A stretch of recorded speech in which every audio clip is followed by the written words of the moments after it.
இது முழுக்க முழுக்க திமுக ஆட்சியினுடைய ஒரு நாடகத்தினுடைய நிலைப்பாடு தான் இதை சொல்ல முடியும்.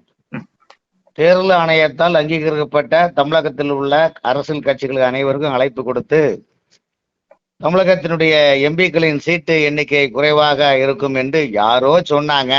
யாரோ சொன்னா வெளிப்பட கேள்விப்பட்டேன். அதற்காக நாங்க தமிழ்நாட்டில் உள்ள அரசியல் கட்சிகளை தமிழ்நாட்டினுடைய மக்களுக்கு நல்வழிப்படுத்த எம்பிக்கள் சீட்டு குறையாமல் இருக்க நாங்க அனைத்து கட்சி கூட்டம்னு சொல்றாங்க. இப்ப நீங்க ஒரு சாதாரண ஒரு பள்ளிக்கூடத்துல படிக்கிற மாணவன் கூட 2 நாள் உடம்பு சரியில்லாட்டா டாக்டர் சர்டிஃபிகேட் வாங்கி தான் அந்த ஸ்கூல்ல கொடுப்பாங்க. திடீர்னு ஒரு லீவு போட்டா கூட அதுக்கான ரீசன் எவ்வளவு நம்ம பள்ளிக்கூடத்துல சொல்றோம்.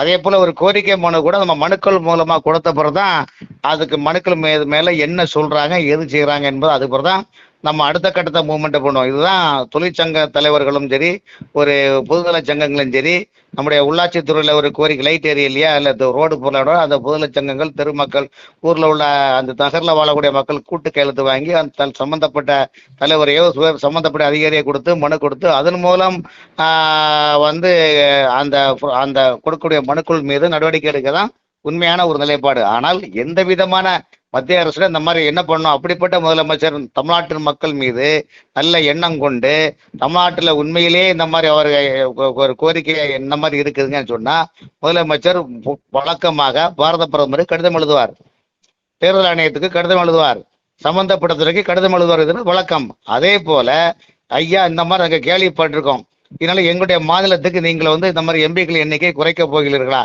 இதுக்கு நீங்க விளக்கம் சொல்லுங்க. விளக்கம் சொன்னா தமிழ்நாட்டுக்கும் எங்கள் ஆட்சிக்கும் அதுக்கு எங்களுக்கு ஒரு மன நிம்மதியாக இருப்போம், இன்னொரு தமிழ்நாட்டில் உள்ள அரசியல் கட்சிகளும் நிம்மதியா இருப்பாங்கன்னு ஒரு கோரிக்கையை முன்வைக்கலாமே. ஏன் அதெல்லாம் சொல்லாம அவசரப்பட்டு இந்த ஃபாஸ்ட் ஃபுட்டு சாப்பிட்ற மட்டும் உடனுக்கு உடனே நாங்கள் 5ஆம் தேதி அனைத்து கட்சியை கூட்டுறோம், இது தமிழர்களின் நலனுக்காக வாருங்கள் என்பது சொல்லுவது முழுக்க முழுக்க கபட நாடகம். காரணம் என்றால் தமிழ்நாட்டை பொறுத்தவரை இன்னைக்கு தமிழ்நாடு முழுவதும் திமுக ஆட்சி எப்போ அமைச்சாங்களோ அன்னையிலிருந்து இன்னைக்கு வரைக்கும் தமிழ்நாட்டில் கம்ப்ளீட்டா ஊழல், கொலை, கொள்ளை, பாலியல் சீண்டல்கள், விவசாயிகளுடைய அவங்களுக்கு தேவையான எந்த போதியமான சலுகைகளை கொடுப்பதில்லை, உரங்கள் விலைவாசி உயர்வுகள், பள்ளிக்கூடத்துல கூட படிக்க சமீபத்தில் கூட நீங்க மயிலாடுதுறையில கலெக்டர் கூட ஒரு சிறுமி பிரச்சனையில கூட அந்த 3 வயது சிறுமி சிறுமி செய்து தவறு என்று ஒரு தவறான கருத்துக்களை சொல்லி அதன் பிறகு காத்திருப்போர் பட்டியல அவர் ஆக்கியிருக்காங்க. அதே போல சமீபத்துல தருமபுரி மாவட்டத்தினுடைய திமுக மாவட்டத்தில் கூட நீங்க பார்த்திருப்பீங்க, அதாவது மாவட்டத்தில் எந்த பணிகள் இருந்தாலும் மாவட்ட கலெக்டரோ மாவட்ட எஸ்பியோ என்னுடைய உத்தரவு இல்லாமல் அணு கூட அசையக்கூடாது என்று ஒரு மாவட்ட செயலர் உத்தரவு பிறப்பித்து அது மிரட்டல் தோணில் பேசுகின்றார் என்றால் இதைவிட மோசமாக இந்த ஆட்சி எவ்வளவு மோசமான சூழல் இருக்குன்னு நீங்க பாருங்க.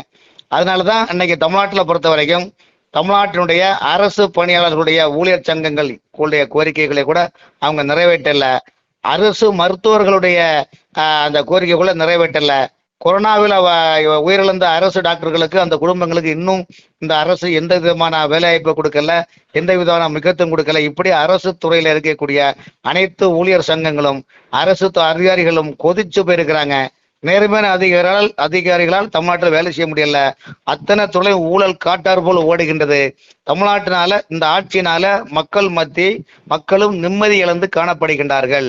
அத்தகைய சூழலினால் இதிலிருந்து எப்படி மக்களுடைய ஒரு மடைமாற்றம் செய்வதற்கு என்ற ஒரு எடுத்துக்காட்டாக உதாரணத்துக்கு தான் அனைத்து கட்சி கூட்டம் என்ற நாடகம் நடத்துகின்றார்கள். இந்த நாடகம் திமுகவுக்கு வேண்டுமானால் அதுக்கு சாதகமா இருக்கலாம் என்று தவறான இதாகும். காரணம் என்றால் தமிழ்நாட்டு மக்கள் தினசரி சொல்லல்லா துயரங்களை அனுபவித்துக் கொண்டிருக்கின்றார்கள். இதையெல்லாம் மக்களின் துயரங்களையோ மக்களின் துன்பங்களையோ மக்களின் கோரிக்கைகளையோ எதுவுமே நிறைவேற்றாத திமுக முதலமைச்சருடைய அந்த அரசு துறை அமைச்சர்கள் எந்த பணிகளுமே அந்த துறை சார்ந்த துறையில் என்னென்ன செய்ய வேண்டும், துறை சார்ந்த மக்களுக்கு என்னென்ன நலன்கள் செய்ய வேண்டும் என்ற எந்த அடிப்படை விஷயம் கூட அந்த அமைச்சர்கள் யாருமே கண்டுகொள்வது கிடையாது. அனைத்து துறையிலும் குறிப்பாக பார்த்தீங்கன்னா ஊராட்சி, பேராட்சி, நகராட்சி, மாநகராட்சி, நெடுஞ்சாலைத்துறை, பொதுப்பணித்துறை, கனிமவளத்துறை, அனைத்து துறையும் அந்த துறையில் யாரு பதவி வைக்கிறார்களோ அவருடைய குடும்பங்கள் தான் வாழ்ந்து கொண்டிருக்கின்றது. அந்த குடும்பத்துல நீங்க பாத்தீங்கன்னா விமானம் ஏறும்போது டெர்மினல் 1 டெர்மினல் 2ன்னு சொல்லுவாங்க. அதே போல ரயில் ஏறும்போது பிளாட்ஃபார்ம் 1 பிளாட்ஃபார்ம் 2ன்னு சொல்லுவாங்க. அதே போல தமிழ்நாட்டில் உள்ள எல்லா திமுக அமைச்சர்களுமே பாத்தீங்களா பிளாட்ஃபார்ம் 1 பிளாட்ஃபார்ம் 2 அதே போல அதாவது டெர்மினல் 1 டெர்மினல் 2 என்பது போல ஒவ்வொரு அமைச்சர்களும் தமிழ்நாட்டில் வந்து தங்களுடைய துறைகளை பந்திப்பாய் போல் சுருட்டி மக்களை மறந்து விட்டார்கள். இன்னும் சுருக்கா பண்ணா அவங்க கட்சியே மறந்து விட்டாங்க. இத்தகைய சூழ்நிலையில் தான் தமிழகம் இன்று ஊழலின் தள்ளாடி கொண்டிருக்கின்றது. இதை எப்படியாவது மடைமாற்ற வேண்டும். நாம் மக்களுக்காக உழைக்கிறோம், மக்களுக்காக நன்மை செய்கிறோம் என்று ஒரு போலியான கபடமான நாடகத்தினுடைய ஒரு அரங்கேற்றம் தான் 5ஆம் தேதி நடைபெறக்கூடிய அனைத்து கட்சி கூட்டம் என்பதில் எந்த மாற்றமும் இல்லை சார்.